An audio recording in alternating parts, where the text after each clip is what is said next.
As many of you know, Shelter Animals Count was founded in 2012, and we have been the most trusted animal sheltering data source for the past 10 years.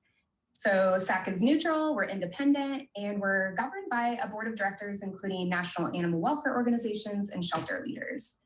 So even if you're familiar with SAC or think you know SAC, I can assure you, like Kristen said earlier, a lot has changed in the past few months. So I really encourage you to rediscover Shelter Animals Count and re-engage if maybe you've been away for a little bit.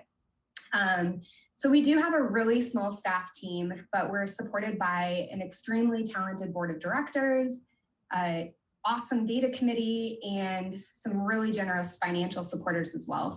And I also want to acknowledge our data director, Samantha Hill, who did all of the analysis that I'm going to present today, and our marketing director, Ashley Peck, who really helped with some creative visualizations so we can help make this data easier to digest. It's a lot of complicated data, but it's really important. So we're going to go through it as fast as we can, but also take time to walk through what it all means. So also in the past few months, we've done a massive redesign of our website, including the release of some new interactive dashboards for both our intake and outcome database and our new community services database. And this year, we also have released reports on 3-year historical trends. Our Q1 report dives deeper into some of the data that we're going to be covering today. And you can check all of that out on our website. And then next month, once we get through the end of June, we'll be releasing our report covering data for the first half of the year compared to last year, first half. But everything we're going to share today is hot off the press. It's going to be primarily January through April of this year compared to January through April of last year. And we'll look at how things have changed, especially have changed since we released our Q1 report. April kind of threw everything back up in the air. So before we dive into the data, I want to explain what we're going to be looking at. So we calculated in most of these slides what's called outcomes as a percentage of intake. And so what that looks like is 100% is the goal. At least 100%, I should say, is the goal. That's really equilibrium or population stability. So what that means is the number of animals entering the shelter in the set time frame are leaving at the exact same rate, which means the population change during that time is 0. So on the bottom left, you'll see anything more than 100% means outcomes are actually outpacing intakes, so the population in care decreases, which means on the right, the reverse is true. Anything less than 100% means animals are leaving at a slower rate than they're entering, so the population increases. So throughout this presentation, we're going to look at primarily cats and dogs, January through April, like I mentioned, except where otherwise noted in a few cases. And just a little background too, about 63% of the organizations that we have data that we'll be reporting on today are animal services or have an animal services contract, whether shelter or rescue or just pure animal services. 29% are shelters without a contract, and 8% are rescues without a contract. And it's really important to note, to ensure we're comparing apples to apples, we're only looking at organizations who reported data in all 4 months of both years so that we can compare accurate trends versus looking at any nuance that comes from different agencies reporting over the time. And if you want to know if your organization was represented in the data we're going to be sharing today, you can log into your SAC dashboard and you can see if your data is complete for those 8 months. And if you don't have incomplete data, it's not too late. You can still enter it because we're going to be continuing to do analysis year over year to see how things have changed. So you can enter that in arrears at any point. Okay, and then I also included a link into the chat of making data entry even easier, where you're going to be able to create an API with your shelter software company to have your data fed automatically when you opt in from your shelter software to SAC, which will eliminate having to enter in both places. So we're really excited about that. You can go to our website under the news section to get the links to opt in to learn more about the timeline for your software. Okay, so first slide. Here we're looking at that 100% equilibrium being that goal. Looking at the past 4 months over 2021 compared to 2022. And this is looking at dogs and cats combined. So this shows that so far, 2022 is following that downward trend as last year. In January, we had more cats and dogs leaving than entering. And in February, we were close to equilibrium in both years.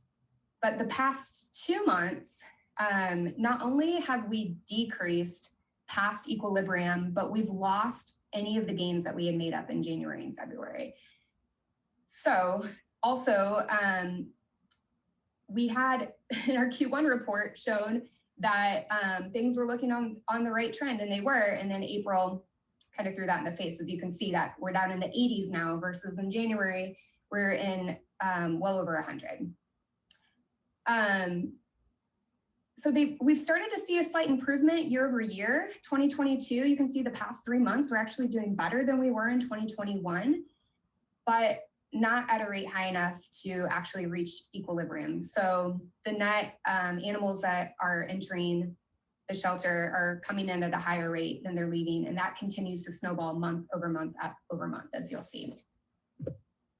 So when you add all of that together, this is where we finished 2021 for January through April, 94.4%. And so far this year, we're at 96.1%. So notably an improvement over last year, but that improvement kind of doesn't matter because we're not at or above 100%.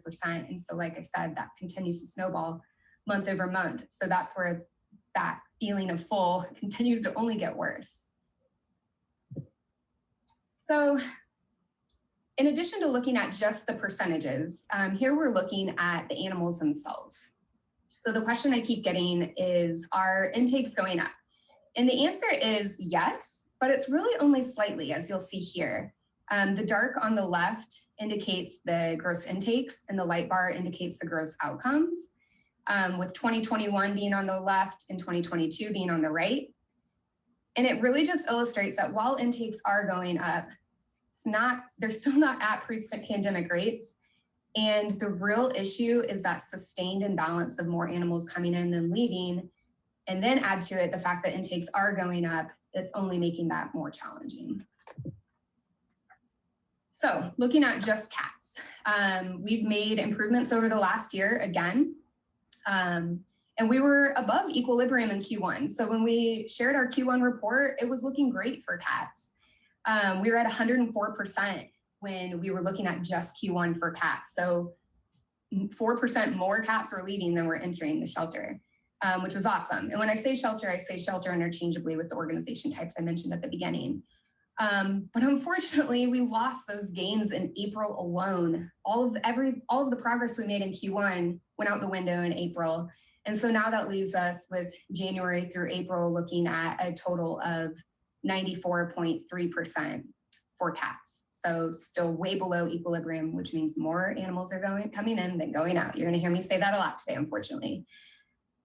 So we're at about 6% higher population now in our shelters than we were just at the beginning of the year, just for cats. And we can assume a big part of April's decrease was kitten season, but that means we're just at the start of kitten season. So we can expect that to continue to be a challenge in the coming months.